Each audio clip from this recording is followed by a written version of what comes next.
Fala, seres humanos! Sejam todos muito bem-vindos a mais uma pílula literária aqui na Toca da Leitura.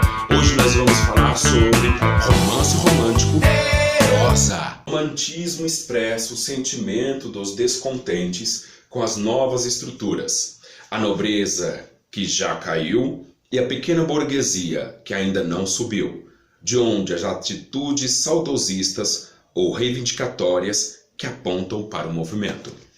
É com a máxima de Alfredo Bosi em literatura brasileira que iniciamos mais uma pílula literária. Seres humanos, é um prazer inigualável, inestimável, intangível, mentalmente transmissível estar com todos vocês. Principiamos entendendo sobre o movimento romântico, seu contexto histórico que levou ao seu surgimento e também como manifestação da classe burguesa.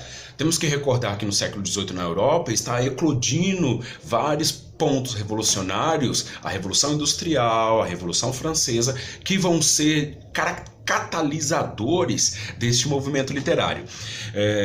Na verdade, o movimento romântico, então, após essas revoluções, ele surge como essa resposta às revoluções e como a sua manifestação artística, congregando nele mesmo, como movimento artístico, todas as características que este movimento, que este grupo social gostaria de ter em si.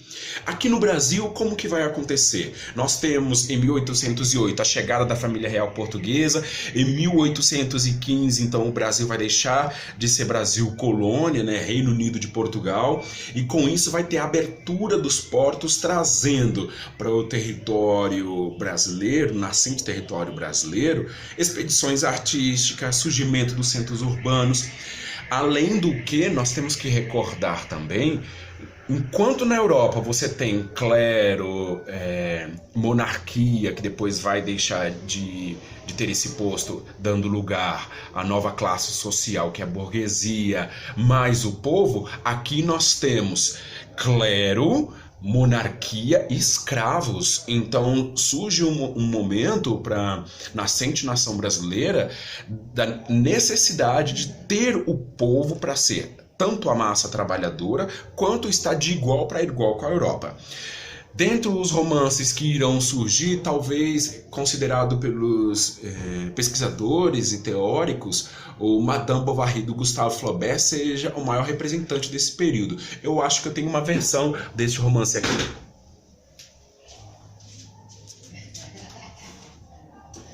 O Gustave Flaubert vai engendrar neste romance não somente elementos que vão ser caracterizadores do movimento burguês, mas também novas perspectivas do pensamento social, em especial a participação da mulher.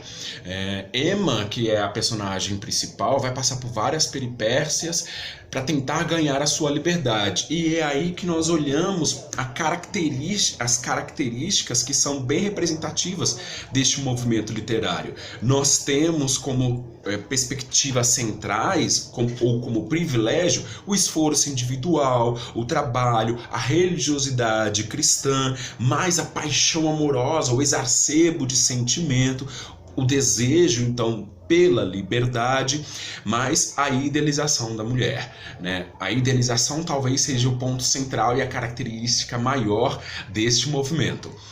Entretanto, não podemos esquecer também que dentro do contexto burguês e romântico, as artes plásticas também serão grandes contribuidoras.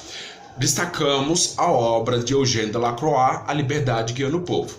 Eu tenho um livro aqui que nos ajuda a entender um pouco sobre as características da arte, que é o Guia Definitivo de História da Arte.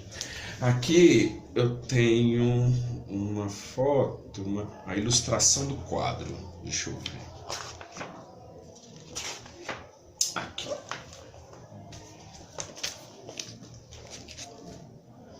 Tá dando para ver? Aqui nós temos não só uma representação da Revolução em si, que trouxe todos os lemas e dogmas da Revolução Francesa também, mas a perspectiva da idealização da mulher, mas a perspectiva artística que vai trazer esse exacerbo de sentimento que o movimento literário vai abraçar. As fases, as gerações chamam a atenção, principalmente por conta dos recortes que os autores fazem.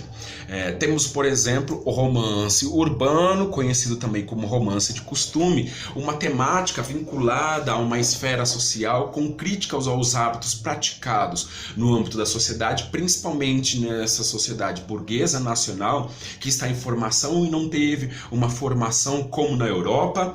As figuras principais são exclusivamente os nobres, há também o cidadão comum, geralmente precedente da burguesia, né? A plebe tem um destaque ali muito mais subalternizado, ainda aparece, mas com desejo de ascender a esta nova classe no Brasil, a vivência das experiências do cotidiano e os conflitos amorosos e os problemas econômicos, que são talvez o maior destaque. Dentre esses, invocamos memória de um sargento de milícias, do Manuel Antônio de Almeida. Eu tenho uma versão escolar aqui que é muito boa.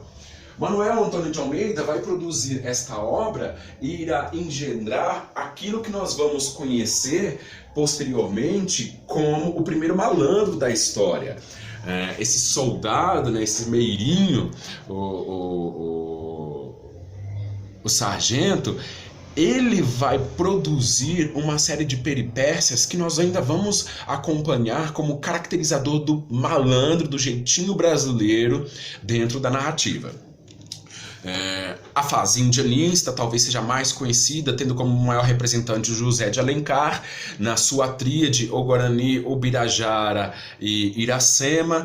Ele vai ter o índio como representante nacional e também o índio como símbolo dessa formação de identidade brasileira. Muitos encontros e desencontros, principalmente com a chegada do europeu, esse contato com o nativo, o romance exacerbado, esse sentimento extremado, o abandono de suas origens por conta de um amor que gostaria de ser vivido e a idealização da mulher. Talvez seja o ponto central a idealização, no caso do Guarani, da Ceci, que rompe com os laços da sua vivência europeia para viver o seu amor com o indígena. Em Iracema nós temos o contrário. Iracema então tenta romper aí, mas as peripécias dão outros resultados. A última geração, nós também invocamos o entendimento pelas obras do José de Alencar, que também vai ser um representante do romance regionalista. Talvez a mais emblemática obra seja O Sertanejo.